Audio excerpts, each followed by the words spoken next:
पहले text book की पढ़ाई पर फोकस था, अब रिसर्च और एप्लीकेशन पर है। नई नेशनल एजुकेशन पॉलिसी एक ऐसा माहौल देश में बनाने पर भी फोकस कर रही है जिससे टॉप क्वालिटी टीचर्स का एक पूल देश में तैयार हो सके। ये अप्रोच हमारे नए और उभरते साइंटिस्ट को भी मदद करेगी, एनकरेज करेगी।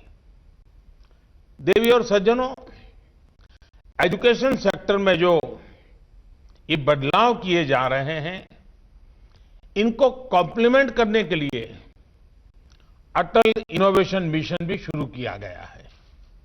ये मिशन इंक्वायरी को, एंटरप्राइज को, इनोवेशन को एक प्रकार से सेलिब्रेट करता है। इसके तहत देश भर के अनेक स्कूलों में अटल टिंकरिंग लैब्स तैयार किए जा रहे हैं, जो इनोवेशन के नए प्लेग्राउंड सिद्ध हो रहे हैं। इन लैब से हमारे स्कूलों में साइंस से जुड़ा इंफ्रास्ट्रक्चर बेहतर हो रहा है। हायर एजुकेशन में अटल इंक्यूबेशन सेंटर तैयार किए जा रहे हैं ताकि देश में R&D से जुड़ा इकोसिस्टम तैयार हो। इसी तरह ज्यादा और बेहतर इंजीनियरिंग कॉलेज, ज्यादा IITs बनाने पर भी बल दिया जा रहा है। साथियों, क्वालिटी रिसर्च के लिए सरकार prime ministers research fellowship scheme को भी चला रही है। इसका लक्ष्य है कि जो देश का बेस्ट टैलेंट है, उसे अपनी पसंद की रिसर्च करने में और सुविधा मिले। देश की सभी IITs, सभी IISERs, बेंगलुरु के इंडियन इंस्टीट्यूट ऑफ साइंस और कुछ सेंट्रल यूनिवर्सिटीज और NITs में ये स्कीम स्टूडेंट्स को काफी आर्थिक मदद दे रही है।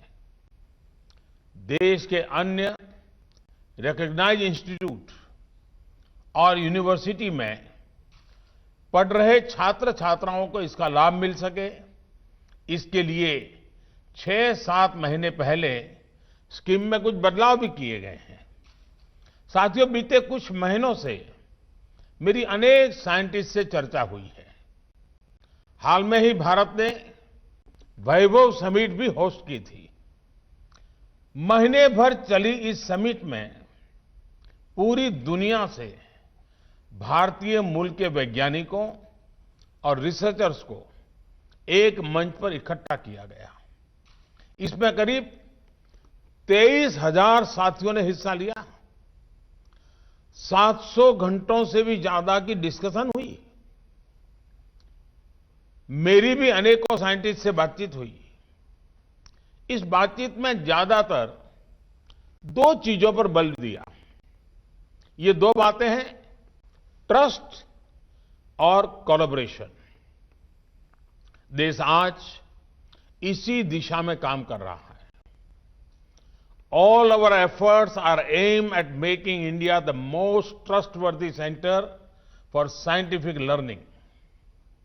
At the same time, we want our scientific community to share and grow with the best of global talent. No wonder India has become very active in hosting and participating in hackathons. They are held in India and abroad. It gives both exposure and opportunity to our scientists. साथियों, science और technology तब तक अधूरी है जब तक इसका benefit और एक्सेस हर किसी के लिए संभव ना हो। बीते 6 साल में युवाओं को अवसरों से कनेक्ट करने के लिए देश में साइंस एंड टेक्नोलॉजी के उपयोग का विस्तार किया है। साइंस एंड टेक्नोलॉजी अब भारत में अभाव और प्रभाव की खाई को भरने का एक बड़ा ब्रिज बन रही है। इसकी मदद से पहली बार गरीब से गरीब को भी सरकार के साथ, सिस्टम के साथ सीधा जोड़ा है। डिजिटल टेक्नोलॉजी से सामान्य भारतीयों को ताकत भी दी है और सरकारी सहायता की सीधी तेज डिलीवरी का भरोसा भी दिया है। आज गांव में इंटरनेट यूजर्स की संख्या शहरों से ज्यादा है। न्यूज टॉप 9 रोज सुबह 7 बजे और शाम 7 बजे सिर्फ TV9 भारतवर्ष पर।